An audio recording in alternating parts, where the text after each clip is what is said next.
संत रामपाल जी महाराज एक ऐसे महान संत जिन्होंने अपनी सतभक्ति, तत्व ज्ञान, करुणा और सेवा के बल पर समाज में नई मिसाल कायम की है।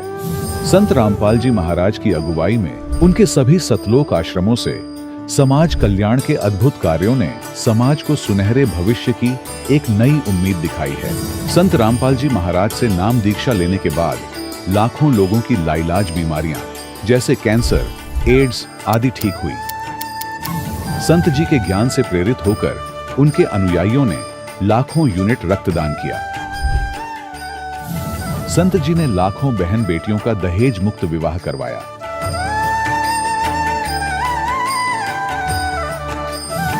संत जी ने लाखों लोगों का नशा छुड़वाया, करोड़ों उजड़े परिवार बसे।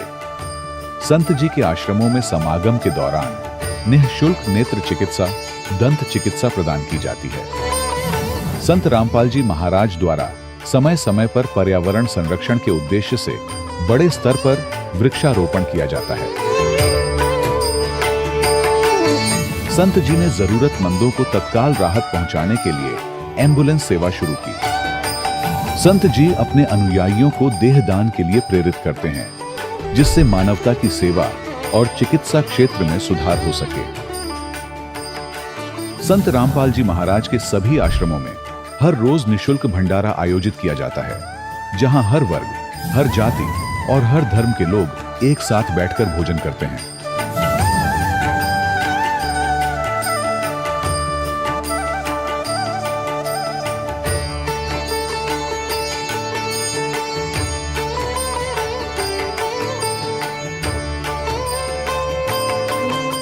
संत रामपाल जी महाराज की अन्नपूर्णा मुहिम ने गरीब और बेसहारा लोगों के जीवन में एक नई ऊर्जा और उम्मीद को जन्म दिया है। घर घर खाद्य सामग्री और जरूरी मदद पहुंचाकर संत रामपाल जी महाराज ने लोगों को दुख और मजबूरी से लड़ने की ताकत प्रदान की है।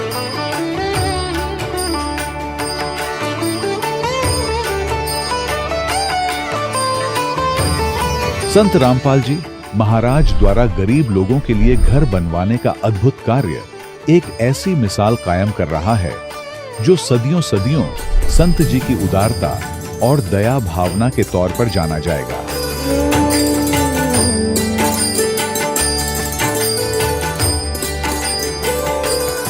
संत रामपाल जी महाराज के आश्रम में हजारों बुजुर्गों को सम्मान और प्यार के साथ जीवन जीने का अवसर मिलता है। उनके खाने, रहने और स्वास्थ्य की पूरी जिम्मेदारी संत रामपाल जी महाराज उठाते हैं। अनाथ बच्चों के लिए संत रामपाल जी महाराज के सभी आश्रम किसी वरदान से कम नहीं। यहाँ उन्हें शिक्षा, संस्कार और भविष्य के लिए बेहतर अवसर प्रदान किए जाते हैं। चाहे बाढ़ हो, भूकंप या महामारी, संत रामपाल जी महाराज और उनके अनुयायी हमेशा ही जरूरतमंदों के लिए सबसे आगे खड़े रहते हैं।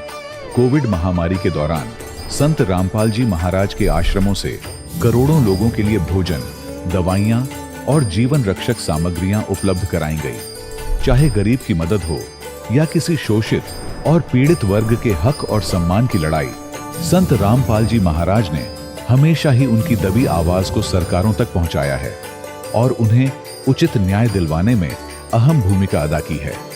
समाज में आध्यात्मिक और सामाजिक मूल्यों के प्रति जागरूकता लाने में संत रामपाल जी महाराज हर कदम पर मानवता के सच्चे सेवक साबित हुए हैं। संत रामपाल जी महाराज का जीवन हमें सिखाता है कि सच्ची सेवा वही है जो निस्वार्थ भाव से की जाए। आइए हम भी इस महान सेवा के कार्य में इस महान संत से जुड़ें और संत रामपाल जी महाराज से नाम दीक्षा लेकर अपने जीवन को धन्य बनाएं।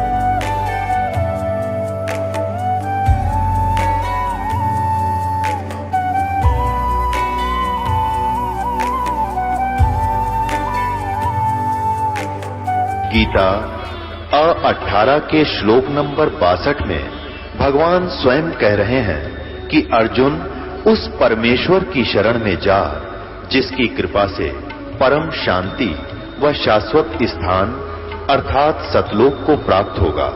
वो परमेश्वर कौन है, कहां है, कैसा है, जानने के लिए कृपया अवश्य सुनिए जगत गुरु तत्वदर्शी संत रामपाल जी महाराज के अमृत वचन। सत साहिब दर्शकों, आज समाज में नैतिकता और अच्छे संस्कारों का पूर्ण रूप से पतन होता जा रहा है। लोग नशे और बुरी संगत में फंसकर ऐसे घिनौने कर्म कर बैठते हैं जिसका खामियाजा पूरे समाज को भुगतना पड़ रहा है। वहीं दूसरी ओर एक ऐसा भी वर्ग सामने आया है जो तत्वदर्शी संत रामपाल जी महाराज जी के तत्व ज्ञान को अपने जीवन में गहराई से उतार रहे हैं। लाखों लोग बुरे कर्मों को छोड़ अच्छे संस्कारों को ग्रहण कर रहे हैं और धरती पर स्वर्ग जैसा माहौल बनाने की ओर अग्रसर हो रहे हैं। इसका ही जीवंत उदाहरण बने हैं संत रामपाल जी महाराज जी के ही एक अनुयायी बदरपुर दिल्ली के रहने वाले अमित कुमार जी। ये पहले बहुत ज्यादा नशा करते थे, बुरी आदतों के आदी हो चुके थे और गलत संगत में फंसकर अपना मानव जीवन नष्ट कर लिया था। इसके साथ ही इनके परिवार में भी दुखों की कमी नहीं थी। बहन की मृत्यु हो गई तो वहीं पापा जी को जानलेवा बीमारी टीबी हो गई थी। पर हैरानी की बात तो ये है कि जब से इन्होंने संत रामपाल जी महाराज जी का सत्य आध्यात्मिक ज्ञान ग्रहण किया है, तब से ये एक सभ्य व्यक्ति बन चुके हैं और सर्व प्रकार के दुख कष्टों से निजात पा चुके हैं। दर्शकों, अब आपको सुनाते हैं इन्हीं के मुख से इनकी दुखमय से सुखमय जीवन यापन की सच्चाई। नमस्कार सर। नमस्कार सर साहब जी। सर क्या नाम है आपका? सर मेरा नाम है अमित यादव। सर कहाँ से हैं आप? सर मैं दिल्ली बदरपुर से आया हूँ सर। सर क्या काम करते हैं आप? सर मैं दवाइयों का काम करता हूँ, सप्लाई का। सर संत रामपाल जी महाराज से नाम दीक्षा आपने कब ली? सर मैंने संत रामपाल जी महाराज से 2014 जनवरी में नाम दीक्षा ली। सर संत रामपाल जी महाराज से नाम दीक्षा लेने से पहले आप क्या भक्ति साधनाएं करते थे? सर संत रामपाल जी महाराज से नाम दीक्षा लेने से पहले हम एक संत जी से जुड़े हुए थे जो दामाखेड़ा से थे और उनका नाम था रामदास, जो दिल्ली में रहते थे, लकड़पुर में कबीरपंथी थे। वो जो दामाखेड़ा से थे, कबीरपंथी थे। सर आपने बताया कि आप दामाखेड़ा पंथ कबीर पंथियों से जुड़े हुए थे, तो जो भी भक्ति साधनाएं आप करते थे उनसे आपको क्या लाभ मिले? सर लाभ तो कोई नहीं होता था, बल्कि हम बहुत नशा करा करते थे उस टाइम पे और बहुत बिगड़ गए थे बहुत ज़्यादा। जैसे कि हम गांजा पिया करते थे और दारू, और हमने जो है नशे की गोलियां भी खाई हैं, कैप्सूल भी हमने बहुत खाए हैं। और हम उल्टे सीधे हम सुबह घर से निकल जाते थे और पूरे दिन नशा करते रहते थे। हमारे घर वाले बहुत चिंता करते थे, फिर भी हमें कोई ध्यान नहीं था, हम पूरे दिन नशे में रहते थे। और जो है जो भी नशे थे सारे नशे मैंने करे हैं, गुटखा, बीड़ी, सिगरेट, कुबेर, गांजा, और जो है मैंने यहाँ तक कि गोलियाँ भी, इंजेक्शन भी मैंने नशे के लगाए हैं। और जो कि हम पूरे दिन घर से बाहर रहते थे और नशा ही करते थे, बहुत गंदा लत पड़ गई थी हमें नशे की। और सर जब हम नशा करा करते थे तो जैसे कि मैं जागरण में भी काम करता था, जो कि माता के जो जागरण होते हैं उसमें काम करा करता था। तो उसमें क्या था कि हम नशा करके सिंगिंग करता था, मैं नशा करके हम सिंगिंग करते थे और वहाँ पे दारू पी के जो है माता के जागरण में सब दारू पिया करते थे, कोई गांजा पीता था जब वो सिंगिंग करते थे, ढोल बजाते थे। और जो है ना वहाँ पे क्या था, हम लड़कीबाजी भी करने लग गए, गलत संगत में पड़ गए थे बहुत। तो वहाँ पे एक लड़की से मेरी दोस्ती हुई थी, तो उसी दौरान उसके 5-7 महीने बाद, 8 महीने बाद उस लड़की ने जो है मेरे ऊपर एक केस डाल दिया था, क्योंकि उनने मुझे कुछ खिला पिला रखा था, तांत्रिक विद्या मेरे ऊपर कर रखी थी। जो वो कहती थी मैं वही करता था और उसके पीछे पीछे जब वो मुझे बुलाती थी, जब मैं जाता था जहाँ बुलाती थी वहीं जाता था। और उसने मुझे जो है मेरा दिमाग, मेरा माइंड घुमा दिया था कुछ खिला के तांत्रिक विद्या से। तो उस लड़की ने मेरे ऊपर ऐसा केस डाल दिया था जो कि बहुत गंदा केस होता है। जो उसने मेरे ऊपर 376 रेप का केस डाल रखा था, 506 जो धोखाधड़ी का केस होता है वो केस डाल दिया था। तो इस चक्कर में मेरे को जो है अगले दिन जब उन्होंने केस डाला था उसके बाद मेरे को पुलिस पकड़ के ले गई थी, उठा के ले गई थी। पहले मुझे कोर्ट में ले गई थी, तो वहाँ मुझे जज ने और वकीलों ने और पुलिस वालों ने बहुत डराया धमकाया कि तेरे को 7 साल की सज़ा हो जाएगी और तूने ऐसा गंदा कर्म क्यों करा। मैंने उनको बताया कि सर मैंने ऐसा कुछ नहीं करा, फिर भी उन्होंने मुझे बहुत डरा धमकाया कि भाई अगर ये साबित हो गया तो तेरे ऊपर जो है 7 साल की सज़ा हो जाएगी। उसके बाद मेरे को वो दिल्ली तिहाड़ जेल में ले गए, जहाँ मुझे उन्होंने बंद कर दिया। और उसके बाद मैं बहुत रोया, बहुत दुखी हुआ। और फिर मुझसे वहाँ काम भी कराया करते थे वो बहुत, जैसे हमारे माता पिताजी जो दामाखेड़ा से जुड़े हुए थे, जो कि रामदास जी गुरुजी थे, जो उनसे जुड़े हुए थे, उनकी भक्ति करते हुए हमारी सिस्टर थी, छोटी बहन थी जो मेरे से छोटी थी, वो एक दिन जो है किसी कारणवश वो फल फ्रूट लेने गई थी। वहाँ एक बड़ा नहर है, नाला है, उस नाले में भीड़ के कारण वो गिर गई। फिर उसके बाद हम उसके ढूंढते रहे। उनकी लाश जो है 3 दिन बाद हमें जो है 50-60 किलोमीटर दूर जाके उस नहर में मिली, जो कि बहुत फूल गई थी। इतनी भक्ति हम करते थे उनकी, दामाखेड़ा वालों की। फिर भी हमारी बहन के संग ऐसा हुआ और उनकी लाश से फूल गई थी, इतनी बदबू आ रही थी उसमें। जो हमारे दामाखेड़ा जी गुरु थे, उनसे हमने बोला ऐसा कैसा हो गया, तो उन्होंने कोई जवाब नहीं दिया इसके ऊपर। और हम बहुत परेशान रहते थे। और जो है मैं तिहाड़ जेल में था उस टाइम पे, बहुत दुख थे। और इसी दुख के कारण पापा मम्मी कई संतों के पास, कहीं बहुत तांत्रिकों के पास जाया करते थे कि इसका कुछ इलाज मिले, क्या करें, बहुत बिगड़ गया लड़का। जब मैं जेल में गया उससे पहले पापा को टीबी की बीमारी थी, और टीबी की बीमारी में हमने डॉक्टरों को बहुत दिखाया, उसमें आराम नहीं आता था। हमने आयुर्वेदिक जो वैद्य थे एक, उनको भी दिखाया था, उनकी भी दवाई हमने लगातार 1 साल लगभग ली, उससे भी हमें आराम नहीं आया। जब दामाखेड़ा जो गुरुजी थे उनकी हम भक्ति करते थे, दामाखेड़ा से जो रामदास जी, उनकी भक्ति से हमें कोई लाभ नहीं मिला और हमें जो है कष्ट पे कष्ट उठाने पड़ रहे थे। सर फिर आप संत रामपाल जी महाराज की शरण में कैसे आए? सर जब मैं तिहाड़ जेल में था, जब हमारे माता पिता ने चैनल पे जब सत्संग देखते थे, वो टीवी पे चैनल उन्होंने लगाया, जब संत रामपाल जी महाराज का सत्संग उन्होंने सुना तो उनकी आत्मा रोई। क्योंकि हम पहले से कबीरपंथी थे, तो हमें मालिक का, परमात्मा के बारे में इतना ज्ञान संत रामपाल जी महाराज हमारे माता पिता को सुनाया, उन्होंने सुना, तो तुरंत अगले दिन वो आश्रम के लिए रवाना हो गए नाम लेने के लिए, और उन्होंने संत रामपाल जी महाराज से नाम दीक्षा ली। सर आपने बताया कि आप दामाखेड़ा पंथ कबीर पंथियों की भक्ति करते थे, उनसे आपको कोई लाभ नहीं हुआ बल्कि हानि हुई। आप मात्र 18 साल की उम्र में नशा करते थे, शराब पीते थे, हुक्का पीते थे, चिलम भी पीते थे, नशे की गोलियां भी खाते थे, यहाँ तक कि आप नशे के इंजेक्शन भी लगाया करते थे। आप नशे में बुरी तरह डूब गए थे। उसके बाद जागरण में जाते थे, नशा करते करते आप सिंगिंग करते थे। आपके ऊपर कष्ट ही कष्ट आए। तो फिर संत रामपाल जी महाराज की शरण में आने के बाद क्या आपको कोई लाभ भी प्राप्त हुए?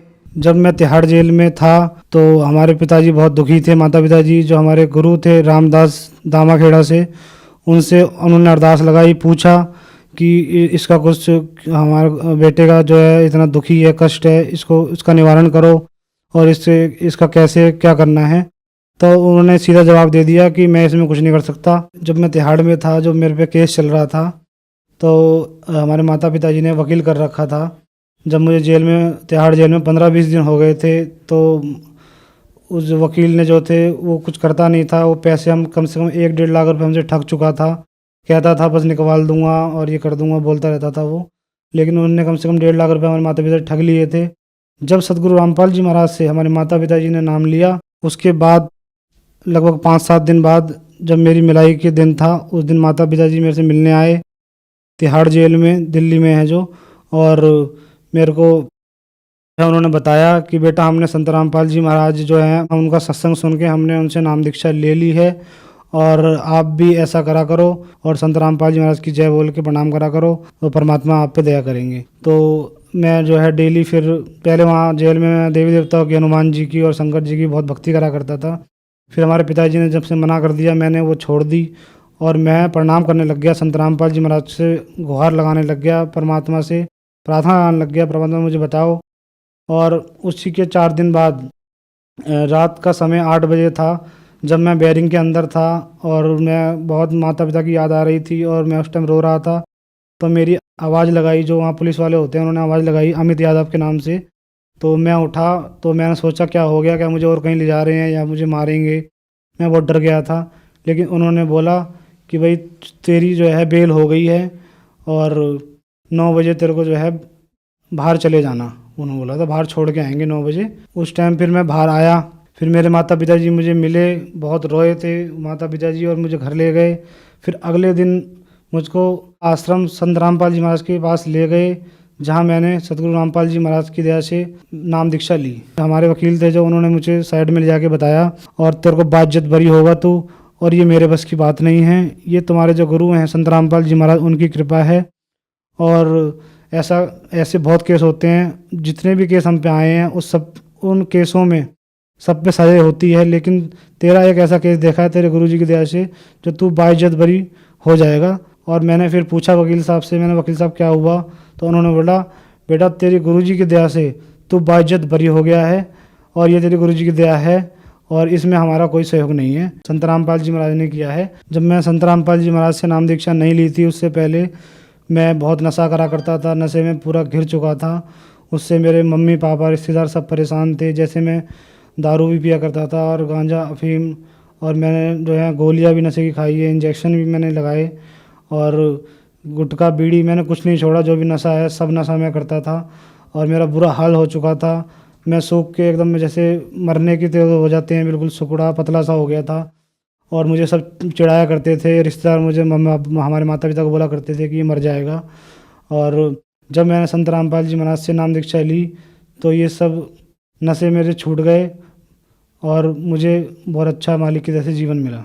मैं एक लाभ और बताता हूँ कि जब मेरी शादी हुई थी तो उसके बाद 1 साल हो गया, धीरे धीरे 2 साल हो गए, तो हमारे जो है बच्चे नहीं होते थे। तो 2 साल बाद हमें कई लोग बोलते भी थे, जैसे बोलने लग जाते हैं आस पड़ोसी या रिश्तेदार। तो हमारी वाइफ को भी बोलने लग गए थे, जो उल्टा सीधा आजकल समाज में बुराइयाँ फैली हुई हैं, ऐसे बोलने लग गए थे। तो हमने फिर सोच विचार करा, आगे फिर डॉक्टर को जो है दिखाया था। फिर डॉक्टर ने जो है टेस्ट किए थे तो उसने बताया था कि आपके जो है बच्चा नहीं हो सकता है। और क्योंकि आप फिर मेरे से पूछा था उन्होंने क्या क्या नशा करते थे, तो मैंने बताया था जैसे मैं गांजा पीता था और दारू भी पीता था, और मैंने जो है कैप्सूल खाए नशे के, इंजेक्शन भी लगाए हैं। तो उन्होंने बोला था कि जो धूम्रपान आप करते थे नशे की वजह से आपके कीटाणु जो है नील हो गए हैं और इसकी वजह से आप बाप नहीं बन सकते। तो जब मैंने संत रामपाल जी महाराज से उसके 1 साल बाद, मतलब शादी के 3 साल बाद, जब मैंने संत रामपाल जी महाराज से नाम लिया और मालिक से हृदय में अपने प्रार्थना लगाई मालिक से, तो फिर संत रामपाल जी महाराज की दया से फिर मेरे लड़का हुआ। और उसके 1 साल बाद ही मेरे एक मालिक की दया से एक लड़की भी हुई संत रामपाल जी महाराज की दया से। और मुझे और भी कई लाभ हुए हैं, जैसे हमारी मम्मी थी, उनके मम्मी के ऊपर जो हमारी बहन नहर में गिर गई थी, उनको जो उनकी आत्मा थी जो उन्हें परेशान करा करती थी, घर में बर्तन फेंकती थी, हमारे पापा मम्मी को हमें मारती थी, उनके ऊपर आ जाती थी और वो बहुत दंगा करती थी घर में और सारा सामान तोड़ देती थी। तो हम उनको नाम दीक्षा लेने से पहले, संत रामपाल जी महाराज से नाम दीक्षा लेने से पहले, हम उनको एक सहारनपुर में कोई तांत्रिक बैठते हैं उनके पास ले गए थे। तो उन्होंने हमें बताया था कि मैंने आपकी जो लड़की है उसकी आत्मा को बांध लिया है और अब ये नहीं आएगी। फिर हम घर आ गए थे, उसके 3 दिन बाद वो फिर आ गई और फिर वैसे ड्रामा करने लगी। और इससे हमें निजात जब मिली, जब हमने संत रामपाल जी महाराज से नाम लिया, जब से मम्मी बिल्कुल ठीक हैं और परमात्मा की सेवा करती हैं, भक्ति करती हैं। सर, जो समाज आज आपको देख रहा है, आप उन्हें क्या संदेश देना चाहते हैं?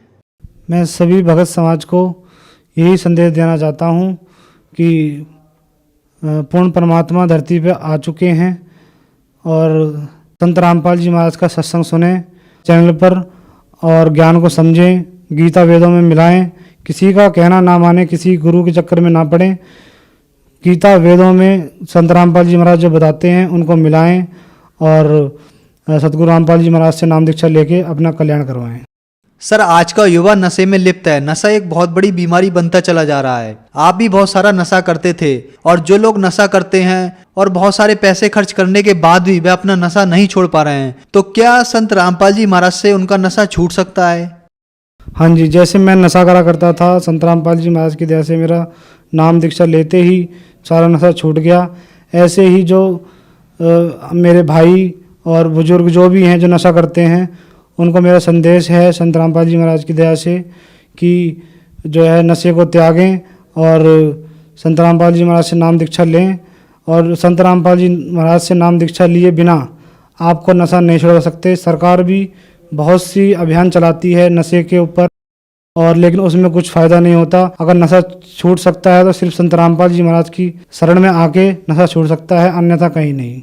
सर, संत रामपाल जी महाराज की शरण में कैसे आ सकते हैं? चैनल पर संत रामपाल जी महाराज का सत्संग आता है, जिस सत्संग में नीचे पीली नंबर प्लेट पे जो है नंबर आते हैं, फ़ोन नंबर आते हैं, उन पे फ़ोन करके आप नामदान सेंटर के जगह जगह हर क्षेत्र में, हर ज़िले में संत रामपाल जी महाराज के नामदान सेंटर खुले हुए हैं। वहाँ से आप नाम दीक्षा लेके अपनी भक्ति करें और अपना कल्याण करवाएं। धन्यवाद सर। धन्यवाद सत साहिब। दर्शकों, अभी आपने सुने संत रामपाल जी महाराज से दीक्षा प्राप्त करके सुखी हुए भक्त के अनुभव।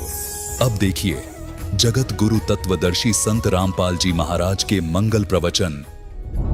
हमने ये लेना है कि ये ओम नाम है इसकी पूरी गीता में, पूरी श्रीमद् भगवत गीता में और कोई मंत्र नहीं है जाप करने का, केवल एक ओम मंत्र है। ये है ब्रह्म का, ये कहता है मुझ ब्रह्म का। ओम इति एकाक्षरम ब्रह्म व्यवहारन माम अनुसमरन ये प्रयाति तजम देहम स याति परमाम गतिम। ये ब्रह्म बोल रहा है श्री कृष्ण में प्रवेश करके अपने सत्र का ज्ञान तो सही बता रहा है, लेकिन हम भ्रमित थे कि श्री कृष्ण जी बोल रहे हैं। श्री कृष्ण जी को तो पता ही नहीं मैंने गीता में बोला क्या था।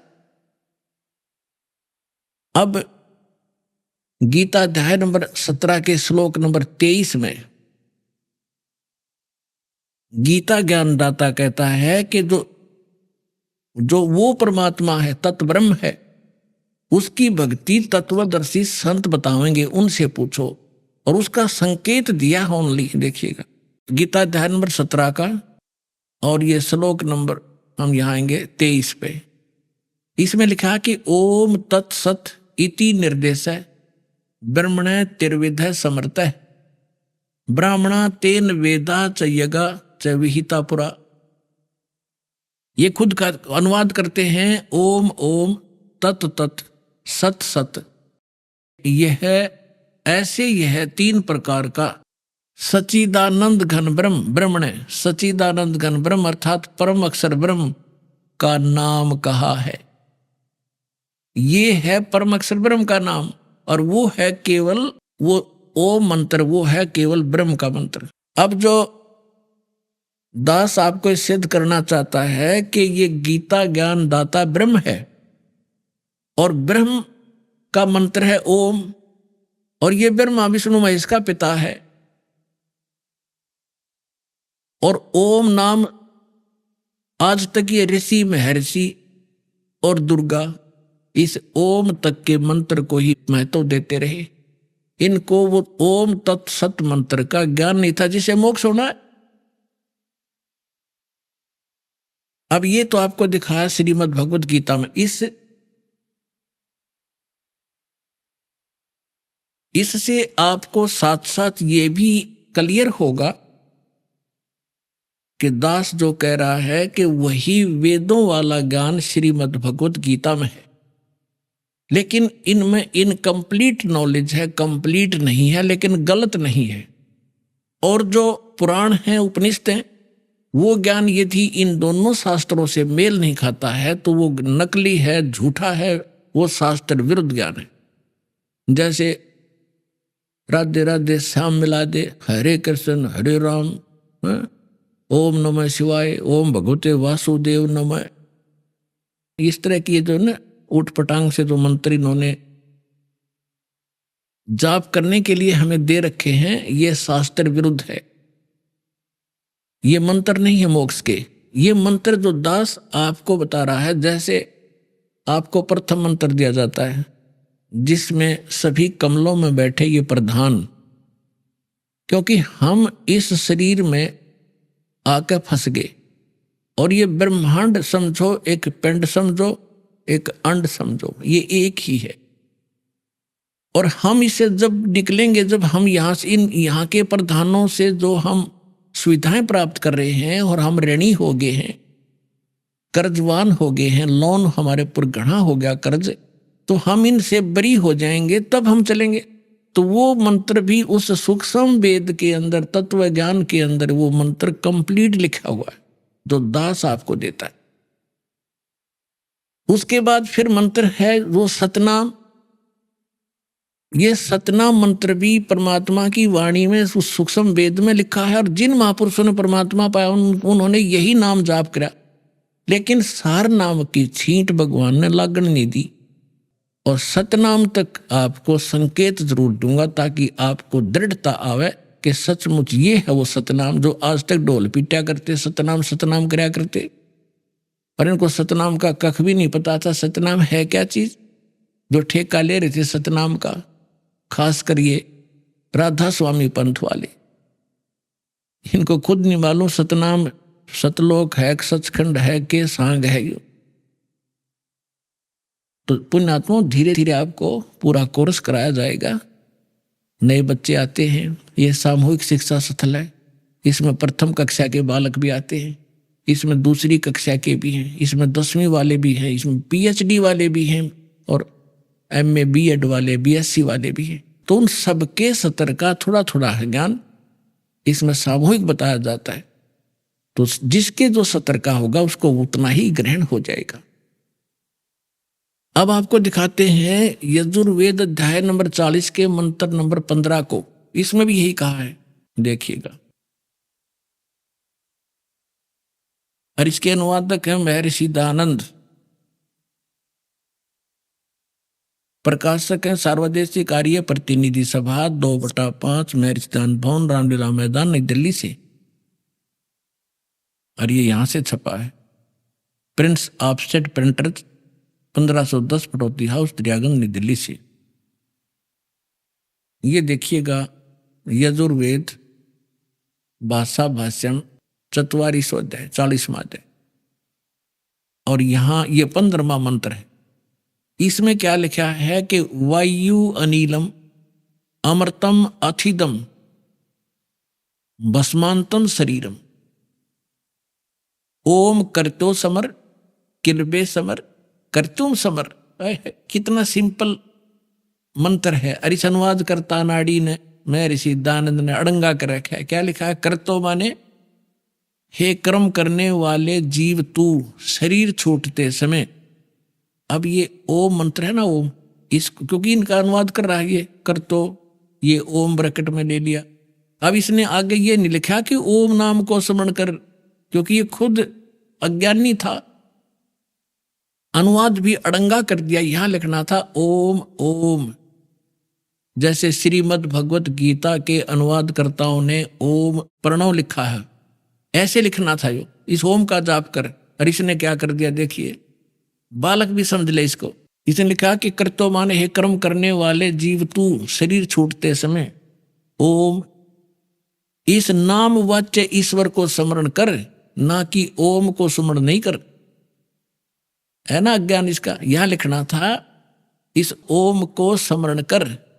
कृपया माने अपने सामर्थ्य के लिए परमात्मा और अपने रूप का स्मरण कर। कर्तव्य माने अपने किए का स्मरण कर। इसका संस्कार वायु धनंजय, वायु अनिलम कारण रूप वायु को, कारण रूप वायु अविनाशी कारण को धारण करता। इसके अनंतर यह शरीर नष्ट होने वाला, सुखादि का आधा आश्रय शरीर अंत में भस्म होने वाला है सतजान। ये कोई है सिर पैर इसका? है कोई अनुवाद इसका? इसका शर्म दर्द हो जाए अनुवाद न पढ़ के आदमी के। क्या निष्कर्ष दिया इसने? इसका सीधा सा अर्थ है वायु अनिलम अथिदम भस्मांतम शरीरम, और ओम करतो समर। करतो माने काम करते करते ओम का सिमरण कर, और किलबे माने कलबलाहट के साथ, विशेष कसक के साथ, विशेष तड़फ के साथ भगवान का सिमरण कर इस नाम का। और कर्तुम माने अपना मूल उद्देश्य जानकर मनुष्य जीवन का काम ही भक्ति करना है। इस उद्देश्य से परिचित होकर ओम नाम का जाप कर। और जब शरीर छोड़कर जाएगा, तेरा जो प्राण है, वायु माने प्राण, जीव, तेरा जो जीव है, जब तू शरीर छूटेगा तेरा, उस समय इस ओम नाम के जाप से जितना अमृतो, जो परम गति तेरी होनी है, इस तक होएगी। और यही श्रीमद् भगवत गीता अध्याय नंबर 8 के श्लोक नंबर 13 में गीता ज्ञानदाता कहता ओम इति एकाक्षरम ब्रह्म विवरण माम अनुसमरण ये प्रयाति तजन देहम सयाति परमाम गति। मुझ ब्रह्म का केवल एक ओम मंत्र है। अब इन दोनों सदग्रंथों से मिलकर इसका निष्कर्ष सही निकलेगा। और तीसरा परमात्मा वाला ज्ञान तो सारा अंधेरा हटावेगा, उसको हम बाद में छेड़ेंगे।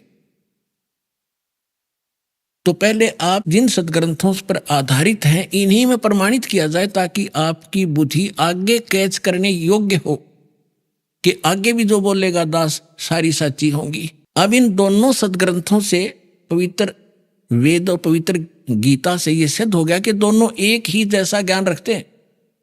अब इसमें थोड़ा सा 40वें अध्याय का 10वां मंत्र और दिखाता हूं आपको। ये देखिएगा, ये 44वां अध्याय 40वें अध्याय का, और ये मंत्र है 10वां। इसमें क्या लिखा है?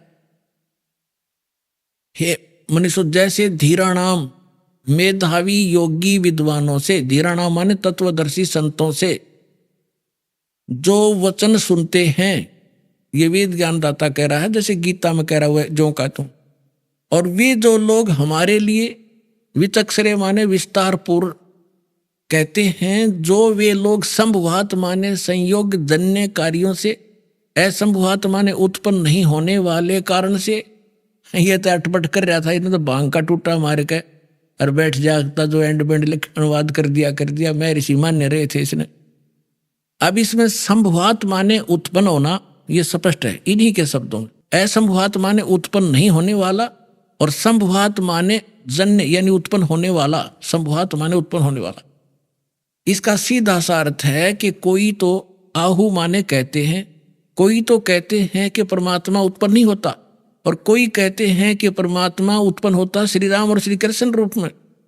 तो इसमें लिखा है कि हे मनुष्यों, जैसे हम लोग इन तत्वदर्शी संतों विद्वानों से जो वचन सुनते हैं और वो बताते हैं, वो लोग हमारे साथ विस्तार के साथ हमें बताते हैं, तो उनको तुम भी सुनो। जो गीता ज्ञानदाता कहता है, जो वो बताना चाहते हैं उनको तुम भी सुनो। इससे सिद्ध है कि वेद में कंप्लीट ज्ञान नहीं है, जैसे गीता का ज्ञान है वैसा ही है। गीता अध्याय नंबर 4 के श्लोक नंबर 34 में कहा कि उस तत्व ज्ञान को जो सच्चिदानंद गण अपने मुख से बोलते हैं, वो तत्व ज्ञान है, उसको तत्वदर्शी संतों के पास जाकर समझ। देखिएगा, अब श्रीमद् भगवत गीता उठा ली हमने, अध्याय नंबर 4 का और श्लोक नंबर 32 आपको दिखाते हैं।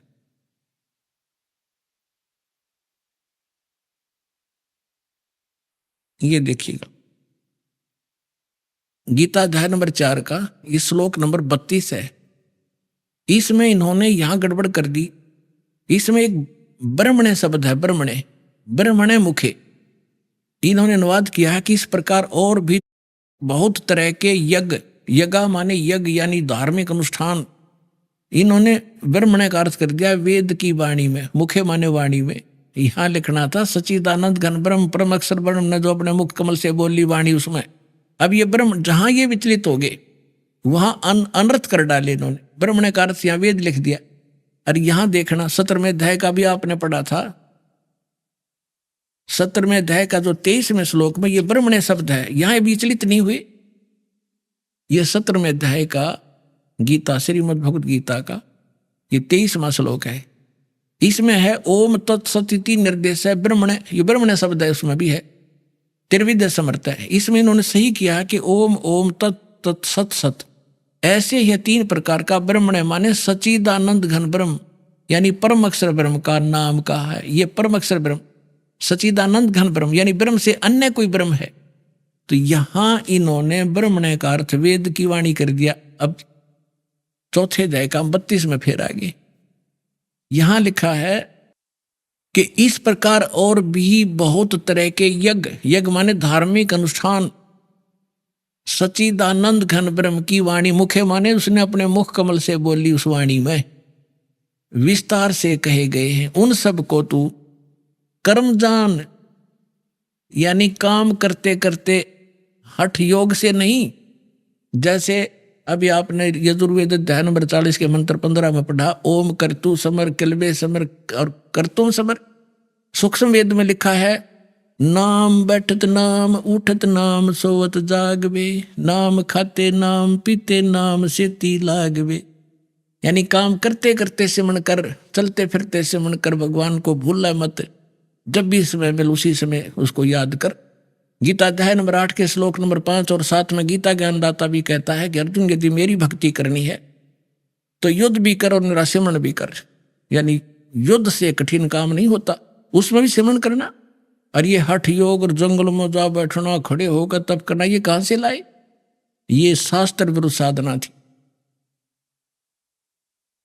अब इसमें क्या लिखा है कि वो जो ज्ञान है, जो सच्चिदानंद घन ब्रह्म अपने मुख कमल से जो वाणी बोलता है, कबीर वाणी, उसमें विस्तार से कही गई है, वो तत्व ज्ञान है। अब चौथे अध्याय के 34वें श्लोक में देखो।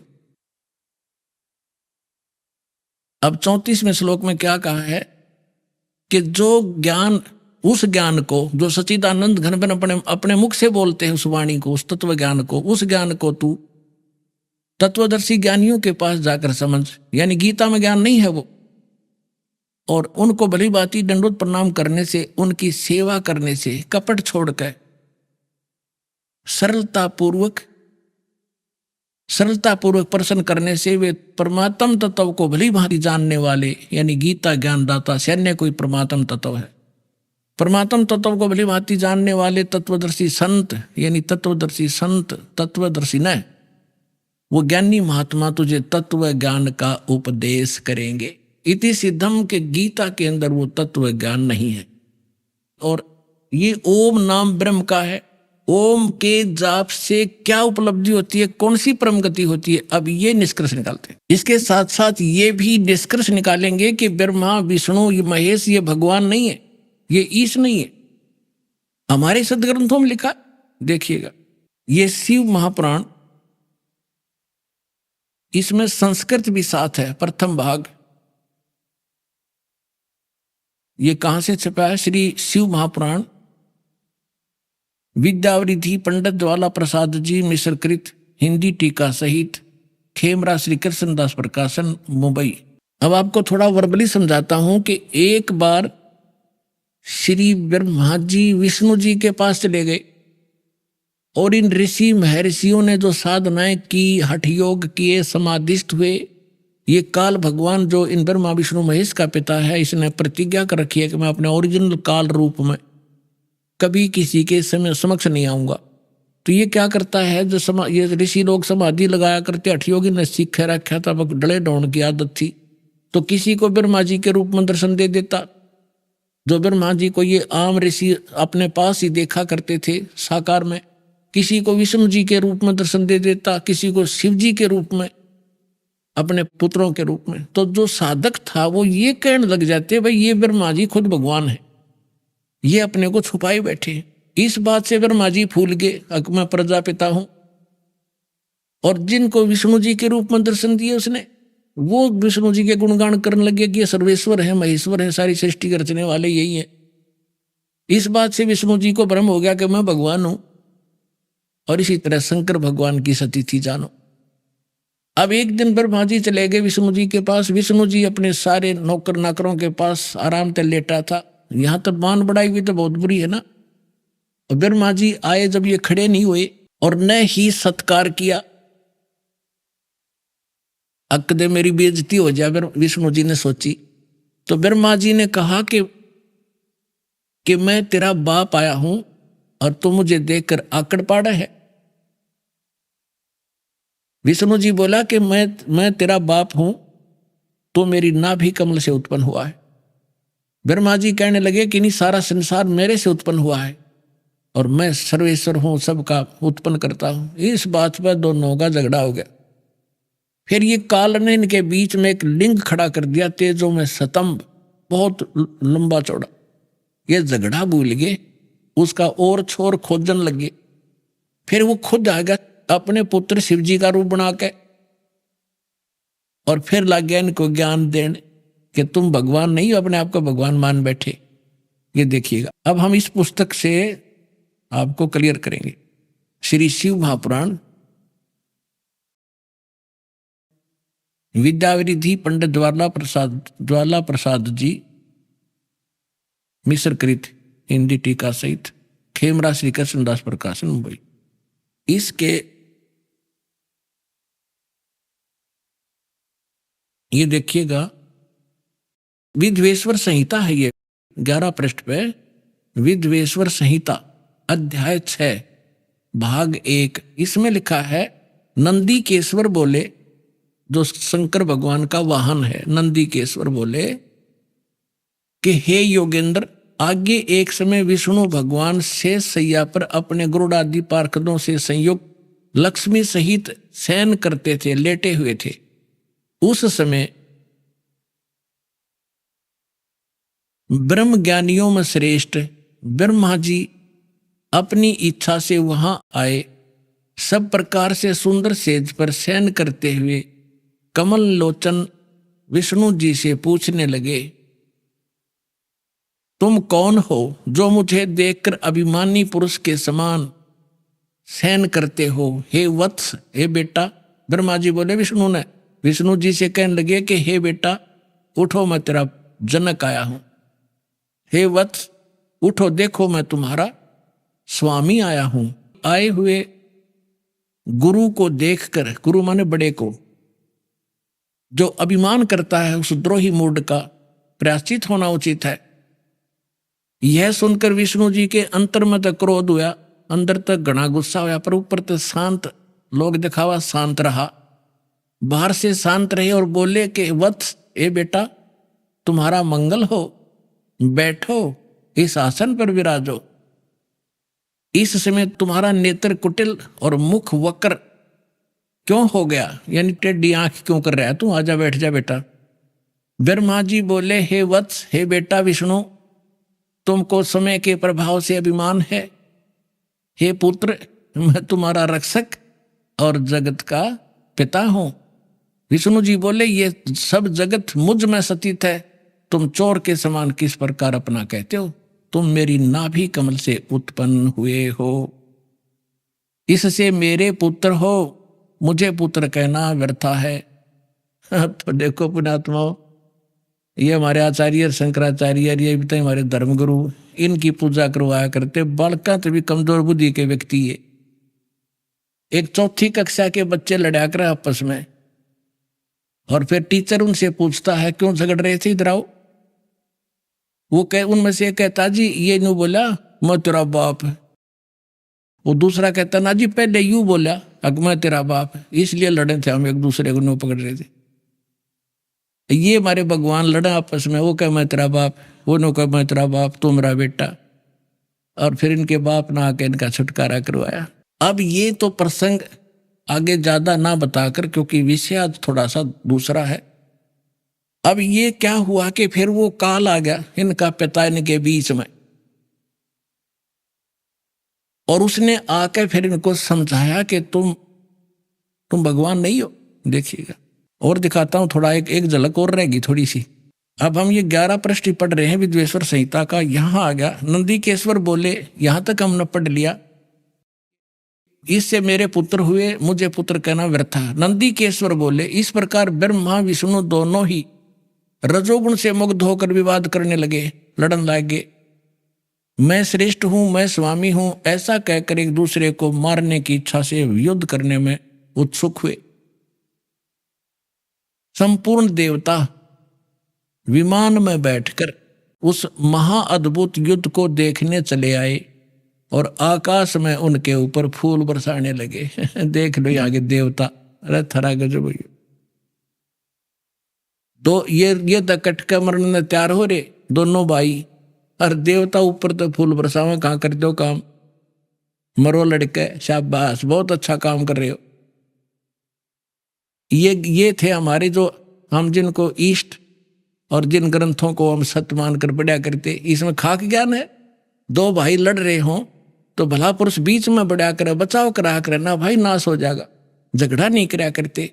अरे देवता फूल बरसावे, खूब सारा युद्ध बढ़िया लड़ो, मरो कटके, देखो कौन सा तगड़ा है। अब जब ये खुद आ गया, उनके बीच में खड़ा हो गया, स्तंभ खड़ा कर दिया, रविश अपने पुत्र शिवजी के रूप में खड़ा हुआ है काल। अब फिर ये क्या बताती है, देखिएगा 17 पृष्ठ पे विद्वेश्वर संहिता। अब 17 पृष्ठ पर आ गए हम। विद्वेश्वर संहिता भाग 1 अध्याय 9, वो 5 था। इसमें फिर यहीं से शुरू होता है कि नंदीकेश्वर फिर आगे बता रहे हैं, नंदीकेश्वर बोले इस प्रकार उन दोनों की अज्ञानता, ब्रह्मा विष्णु महेश की अज्ञानता और वैर को दूर करने के अर्थ, यानी दूर करने के अर्थ उन दोनों से कहा, ब्रह्मा और विष्णु से कहा उस काल ने।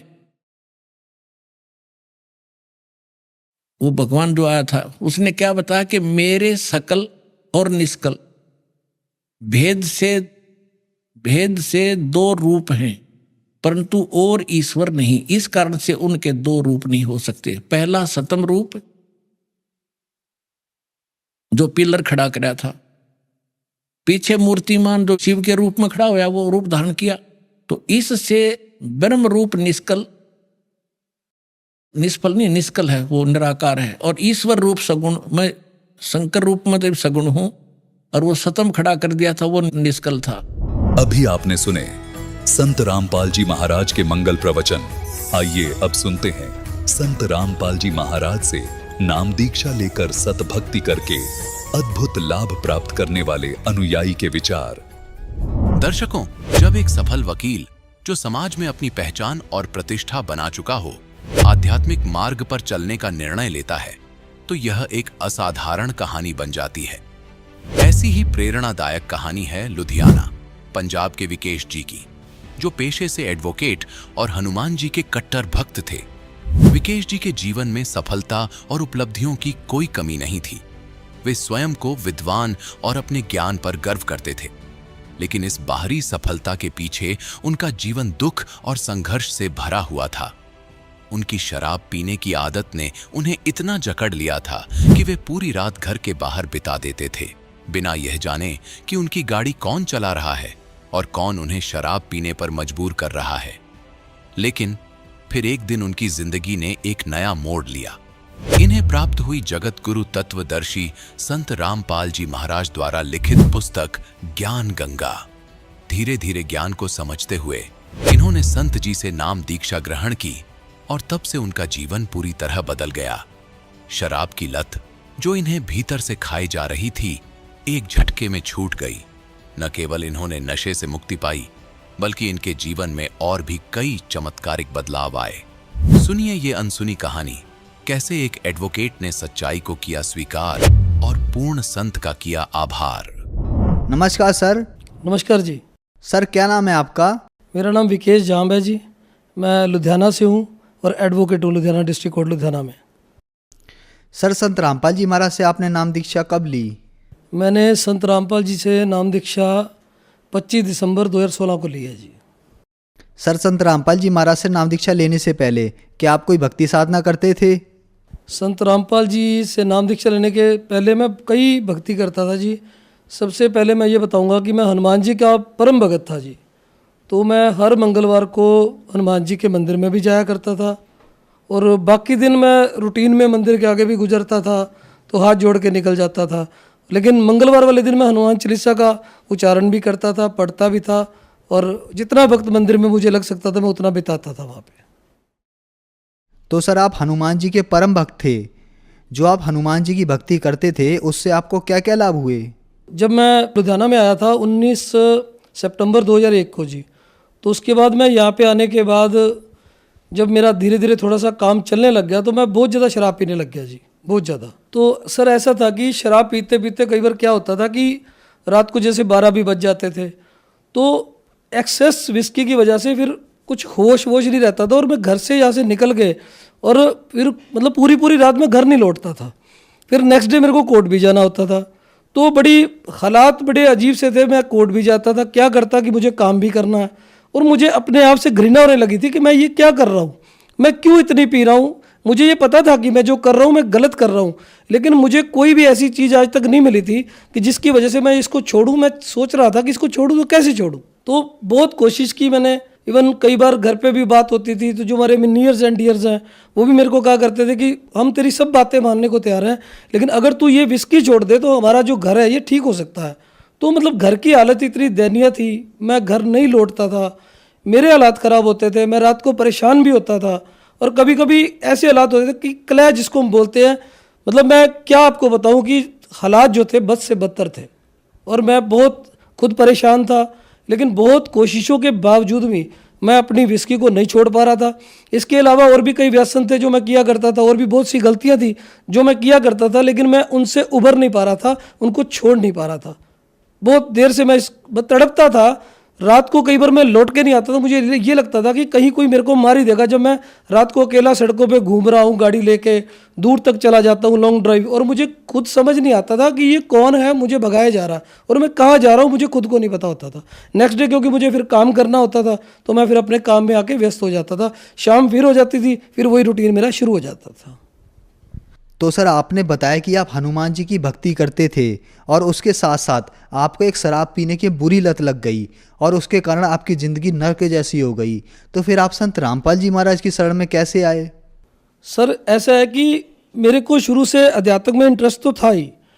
मैं जानना चाहता, मैं सुना करता था कि अक्सर सुना करता था, गुरु गोविंद दोनों खड़े काके लागू पाए, बलिहारी गुरु आपने जिन गोविंद दिया मिलाए। लेकिन मुझे गुरु का ना तो अर्थ पता था, ना मुझे ये पता था कि कोई गुरु भी होता है या गुरु को अपनाना पड़ता है या हमें गुरु की जरूरत होती है अपने जीवन के लिए। मैं अपने आप को ही सबसे बड़ा गुरु समझता था। मुझे ये लगता था कि मेरे से ज़्यादा ज्ञान कहीं भी नहीं है। तो एक दिन क्या हुआ कि उस दिन संडे का दिन था, तो मैं अपने घर पे बैठा हुआ था, तो अचानक किसी ने मेरी डोरबेल बजाई और मैंने सामने देखा तो 3-4 लोग बाहर खड़े थे। उन्होंने कहा जी हम आपको एक बुक देने आए हैं। तो मैंने कहा जी मुझे तो ये बुक नहीं लेना। तो उन्होंने बोला कि ये बहुत बड़ा ज्ञान है, आप इस ज्ञान को एक बार पढ़ो, हम आपसे रिक्वेस्ट कर रहे हैं। तो मुझे ये लगा कि ऐसी हज़ारों किताबें इस दुनिया में चल रही हैं और मेरे पास तो अपनी लॉ की इतनी बुक्स हैं, मैं वो नहीं पढ़ पाता, तो ये किताब मैं कैसे पढ़ पाऊँगा। तो वो भी क्योंकि लॉ की बुक्स तो हमें मजबूरी में पढ़नी पड़ती है क्योंकि हमें अपना काम भी चलाना है, ठीक है ना। तो मेरे ख्याल में मैं भी उसी तरह दुनिया की तरह काम करे जा रहा था। तो जब उन्होंने बार बार मुझे कहा कि ये बुक आप एक बार लेके देखो, आप इसको पढ़ के देखो, ये 20 रुपए की ज्ञान गंगा है, तो मैंने कहा जी मेरे को ये बुक नहीं चाहिए, मेरे को आप ज़्यादा ज्ञान मत दो, मेरे पास बहुत बड़ा ज्ञान है। आप कभी मेरे पास कोर्ट में आओ, मैं आपको बताता हूँ ज्ञान क्या होता है, क्योंकि मेरे पास तो भरा पड़ा था अंदर से ज्ञान, और ज्ञान भी कौन सा जो अज्ञान था। तो जब मैंने वो बुक एक बार उनसे ले ली, वो बुक लेने के बाद मैंने रूटीन में उसको अपने सामने, मेरे टीवी रखा होता था, एलसीडी लगा हुआ था, तो वहाँ रख दी उसके नीचे उसकी ड्रॉज में। तो उसके बाद सर ऐसा हुआ कि कई दिन तक तो वो बुक पड़ी रही। अब मेरे हालात ये हो गए थे कि मैं एक तरफ तो वो बुक को देखता रहता था और दूसरा मैं अपनी ड्रिंक करता रहता था। शाम को 7 बजने के बाद मैं अपना ड्रिंक करना शुरू कर देता था। एक दिन ड्रिंक करते करते मैंने वो बुक उठा ली, उसको थोड़ा सा पढ़ा और उसके बाद फिर वापस रख दी। On the very next day मैंने वो बुक 4 बजे फिर उठा ली और मैंने उसको पढ़ना शुरू किया। वो बुक पढ़ते पढ़ते मेरे को 10:30 बज गए और बुक पढ़ते पढ़ते मेरी आंखों से आंसू निकलने लग गए। और इतने में मेरी जो वाइफ है वो मेरे पास आई कि मेरा छोटा नाम विक्की है, तो मेरे को कहती विक्की आज आप ड्रिंक नहीं करोगे। तो मैंने कहा चल यार ड्रिंक लेके आ, छोड़ इसको। तो मैंने वो बुक रख दी, उसके बाद फिर मैं अपना ड्रिंक करने लग गया।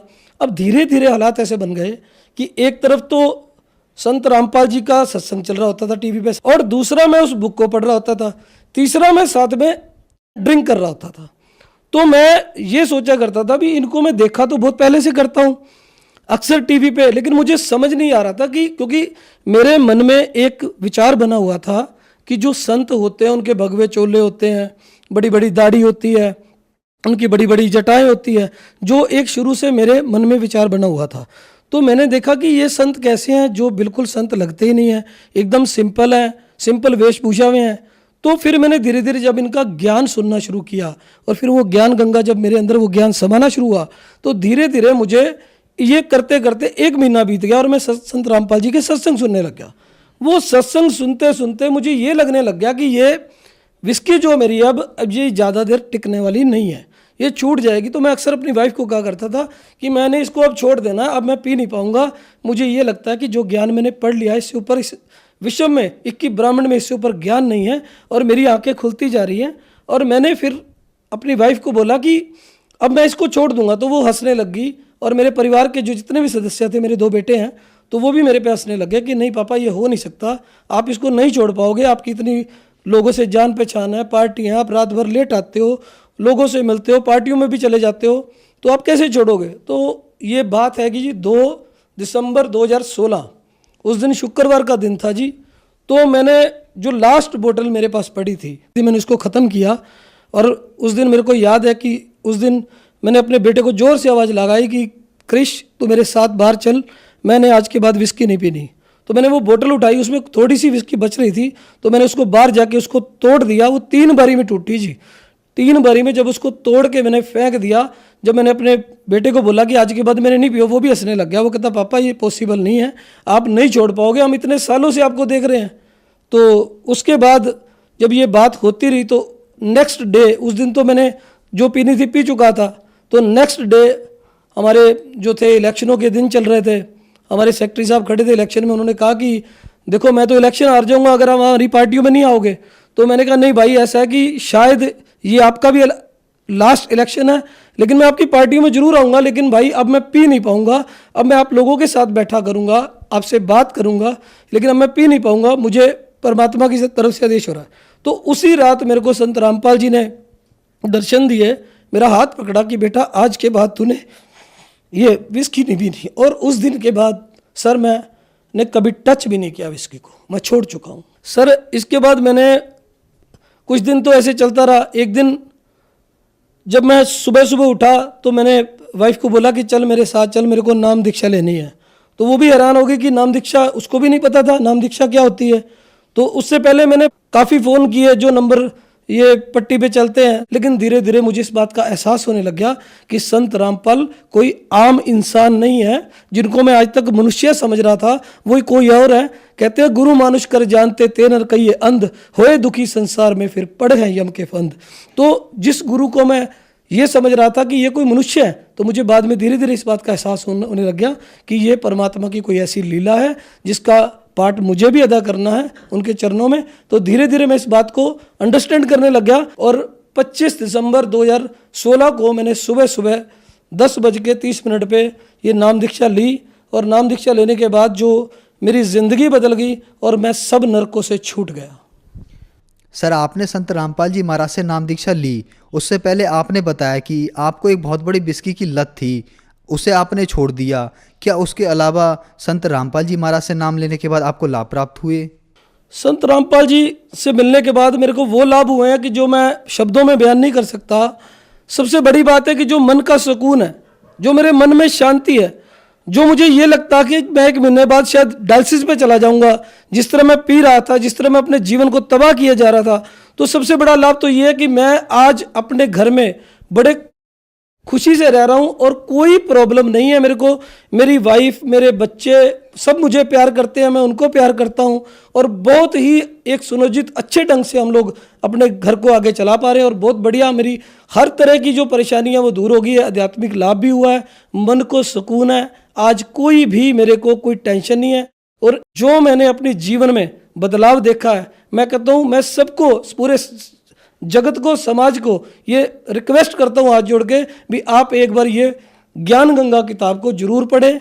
और क्योंकि ज्ञान है, ज्ञान कहीं से भी मिले उसको एक बार जरूर लो और आप सारे वेद शास्त्रों से इस ज्ञान को टैली करो, किसी पे विश्वास मत करो। आप पहले इसको पढ़ो, पढ़ने के बाद इस पे विचार करो, सभी वेद ग्रंथ लेके आओ और उनमें आपको खुद पता चल जाएगा कि संत रामपाल जी जो ज्ञान दे रहे हैं इससे बड़ा ज्ञान इस सिक्की ब्राह्मण में नहीं है। जो श्रद्धालु आज आपको सुन रहे हैं उनको आप क्या संदेश देना चाहेंगे? देखिए, मैं उन सबको यही संदेश देना चाहूँगा कि जल्दी से जल्दी सभी लोग संत रामपाल जी की शरण में आए और ये अपना कल्याण करवाएं ताकि आने वाला जो जीवन है वो ठीक हो सके। सर संत रामपाल जी महाराज से नाम दीक्षा कैसे ले सकते हैं? सर ऐसा है कि संत रामपाल जी से नाम दीक्षा लेने के लिए जो टीवी चैनलों पे उनका सत्संग आता है उसके नीचे जो पट्टी चलती है उसमें नामदान सेंटरों के नंबर भी लिखे हुए हैं। आप उनसे फोन पे संपर्क करके नामदान की दीक्षा ले सकते हैं। धन्यवाद सर। सत्संग।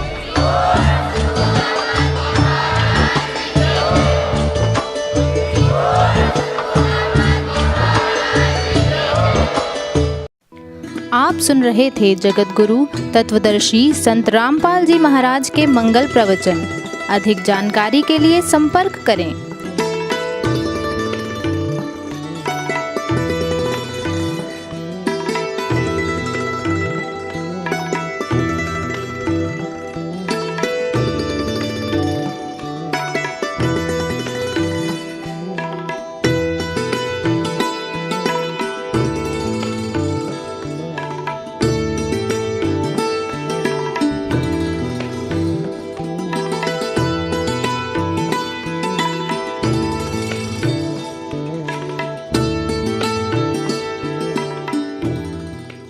जगत गुरु तत्वदर्शी संत रामपाल जी महाराज जी के पावन सानिध्य में भक्ति की अलख जगाने तथा श्रद्धालुओं को सत्य भक्ति मार्ग का रास्ता दिखाने हेतु कनाडा के लोकप्रिय channel the TV NRI channel पर जगत गुरु तत्वदर्शी संत रामपाल जी महाराज जी के मंगल प्रवचनों का प्रसारण प्रतिदिन सुबह 7:30 बजे से 8:30 बजे तक तथा रात्रि 7:30 बजे से 8:30 बजे तक किया जा रहा है। इस सत्य भक्ति मार्ग को अपनाने के लिए अधिक से अधिक सत्संग प्रसारण देखें। इस सत्संग प्रवचन का सीधा प्रसारण संत रामपाल जी महाराज लाइव सत्संग YouTube चैनल और जगत गुरु संत रामपाल जी महाराज Facebook पेज पर भी देख सकते हैं।